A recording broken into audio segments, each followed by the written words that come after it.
Bismillahirrahmanirrahim. Assalamualaikum warahmatullahi wabarakatuh. Perkenalkan, nama saya Muhammad Sujali Walikram, Stambuk A1N118071. Saya berlatar belakang sebagai seorang mahasiswa pendidikan sejarah Fakultas Keguruan dan Ilmu Pendidikan Universitas Saloleo. Pada kesempatan kali ini, saya ingin memaparkan tentang hasil materi saya dalam mata kuliah sejarah intelektual. Untuk mempersingkat waktu, kita langsung saja ke materi yang pertama. Materi yang pertama tentang definisi dan konsep sejarah intelektual. Sejarah intelektual adalah sejarah yang mempelajari etos, jiwa, ide, atau nilai-nilai yang mempengaruhi kehidupan manusia atau masyarakat dalam berbangsa dan bernegara. Sejarah intelektual mempelajari tentang ilmu pengetahuan dan pemikiran yang berkembang dari zaman ke zaman. Setiap zaman atau periode tertentu memiliki pengalaman yang khas atau berbeda dari periode yang lainnya, yang biasa disebut dengan zaman jiwa atau zaman Zeitgeist dalam sejarah atau konteks sosial dalam sosiologi. Kemudian hal apa yang mendorong terjadinya pemikiran atau lahirnya pemikiran intelektual? Keberadaan intelektual di suatu masyarakat memanglah sangatlah menentukan. Lahirnya pemikiran intelektual memiliki posisi yang strategis dalam mengendalikan arah perubahan zaman. Intelektual yang kritis dan berani akan mengantarkan pada peradaban yang maju. Sebaliknya, intelektual yang pasif dan ciut akan berpotensi besar menyebabkan kemunduran pada suatu peradaban. Inilah hal yang mendorong terjadinya pemikiran intelektual, karena bisa dikatakan bahwa maju dan mundurnya peradaban sangat tergantung pada kaum intelektual. Materi yang kedua tentang ruang lingkup sejarah intelektual. Pokok persoalan atau ruang lingkup dalam sejarah intelektual mencakup aktivitas pikiran-pikiran manusia seperti karya tulis, seniman, penulis, dan ilmiawan. Spesifiknya terdiri seperti filsafat, kesusastraan, agama, ilmu pengetahuan, dan kesenian. Materi yang ketiga tentang komponen ilmu pengetahuan dan jenis-jenis ilmu pengetahuan. Ontologi. Yang pertama, ontologi merupakan salah satu kajian filsafat yang paling kuno dan berasal dari Yunani. Studi tersebut membahas tentang keberadaan sesuatu yang konkret.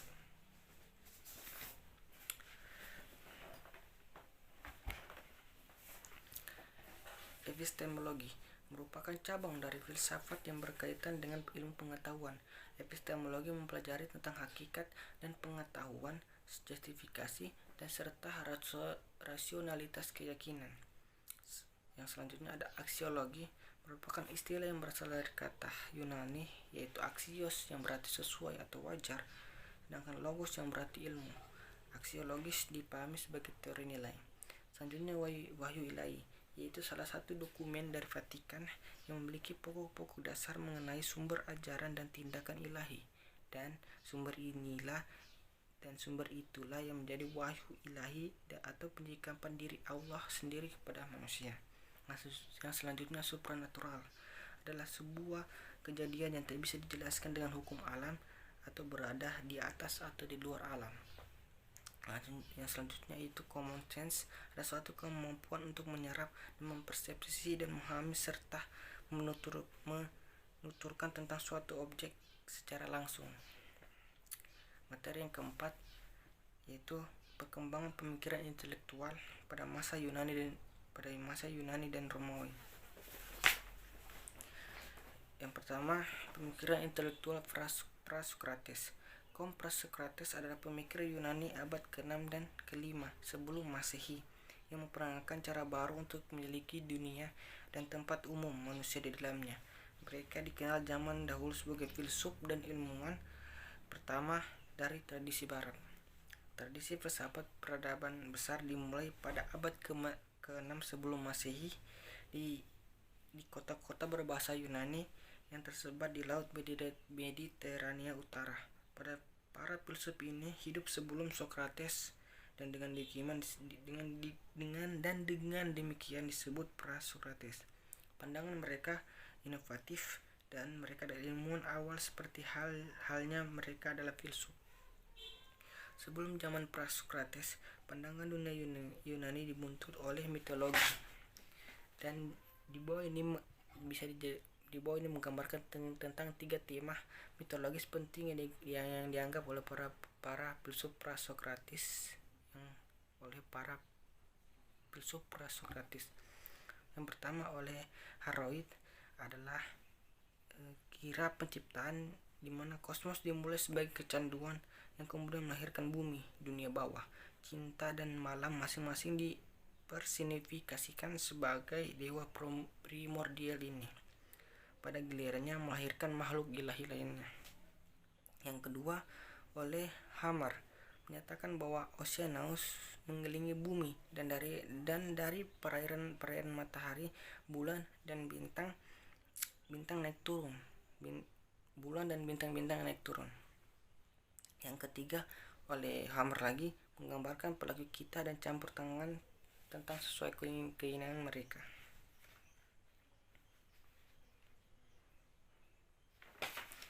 Dan selanjutnya pemikiran intelektual pada masa Sokrates, Plato, dan Aristoteles. Yang pertama Sokrates. Sokrates adalah seorang filsuf dengan coraknya sendiri. Ajaran filosofinya tak pernah dituliskannya, melainkan dilakukan dengan perbuatan atau dengan cara hidup. Sokrates lahir di Athena pada tahun 470 sebelum Masehi dan meninggal pada tahun 399 sebelum Masehi. Cara menyampaikan pemikirannya pada para pemuda menggunakan metode tanya jawab.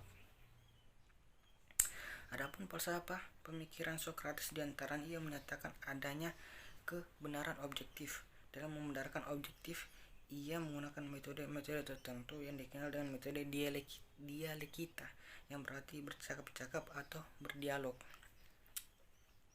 Tujuan dari metode itu adalah mengajarkan setiap orang untuk mencari kebenaran. Sikapnya itu merupakan reaksi terhadap sofisme yang berkembang atau merajalela pada waktu itu. Yang menarik dari karakteristik Sokrates itu adalah kemampuannya membahas ide-ide dan keyakinan dengan segala macam profesi.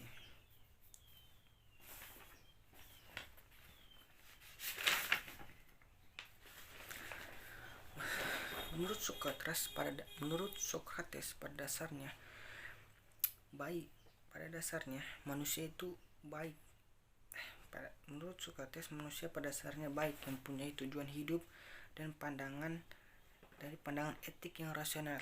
Sokrates sampai pada sikap hidup yang penuh dengan rasa keagamaan menurut keyakinannya. Menderita kezaliman lebih baik daripada berbuat zalim. Nah, selanjutnya Plato adalah seorang filsuf matematikawan Yunani. Plato merupakan murid dari Sokrates dan dia merupakan pendiri dari Akademi Platonik di Athena, sekolah tingkat tinggi pertama di dunia barat. Ajaran Plato tentang etika kurang lebih menyatakan bahwa manusia dalam hidupnya mempunyai tujuan hidup yang baik, dan hidup yang baik ini dapat dicapai dalam polis. Ia menolak bahwa negara hanya berdasarkan nomos atau adat kebiasaan saja dan bukan fisis atau kodrat. Plato tidak pernah ragu dalam keyakinannya bahwa manusia menuntut kodratnya merupakan makhluk sosial. Dengan demikian dikatakan menurutnya bahwa kodratnya manusia merupakan makhluk sosial. Yang selanjutnya adalah Aristoteles. Aristoteles adalah murid Plato. Filsafat Aristoteles berkembang pada waktu ia memimpin Lyceum yang mencakup 6 karya tulisnya yang membahas tentang masalah logika. Aristoteles dikenal juga sebagai bapak logika. Aristoteles memiliki pengetahuan yang sebenarnya berdasar pada pembentukan pendapat umum dan pengetahuan yang diperoleh atas hal yang khusus. Di bidang ilmu alam, ia merupakan orang pertama yang mengumpulkan dan mengklasifikasikan spesies biologis secara sistematis. Karyanya ini menggambarkan kecenderungan akan analisa kritis dan pencarian terhadap ilmu atau hukum alam dan keseimbangan pada malam.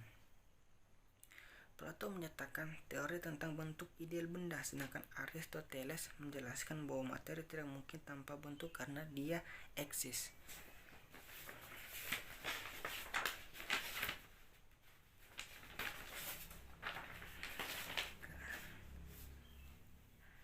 Selanjutnya, pemikiran intelektual masa Helenisme dan Romawi.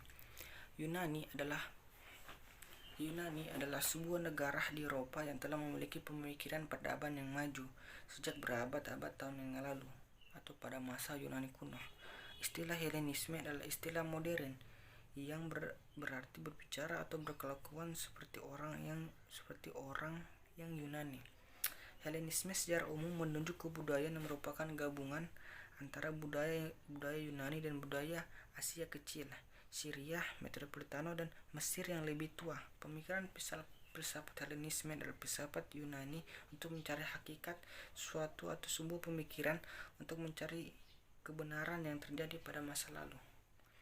Peradaban filsafat Yunani menjadi Helen atau Romawi disebabkan terutama oleh seseorang bernama Alexandros, murid Aristoteles.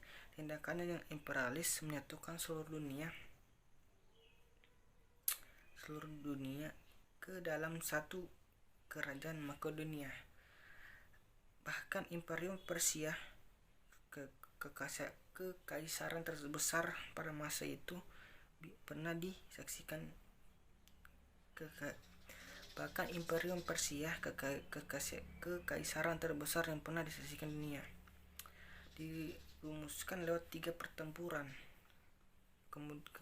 Keadaan demikian menyebabkan filsafat Yunani bukan lagi murni produk asli Yunani, tetapi telah berpengaruh oleh budaya bangsa lain seperti Romawi. Yang terakhir, sejarah pemikiran Cina. Sejarah pemikiran Tionghoa telah berlangsung secara beribu-ribu tahun di Tiongkok. Yang paling dianggap awal sering dianggap bermula dari satu Qing atau buku perubahan. Zaman musim semi dan musim gugur dalam periode negara berperang menandai masa peralihan periode negara dalam sejarah Tiongkok.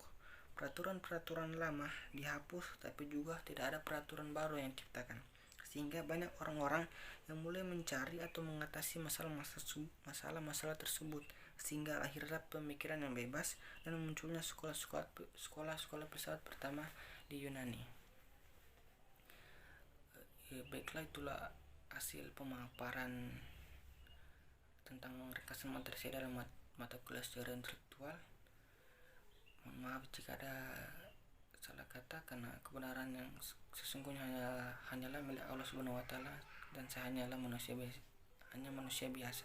Saya tutup dengan ucapan Bismillahirrahmanirrahim. Assalamualaikum warahmatullahi taala wabarakatuh.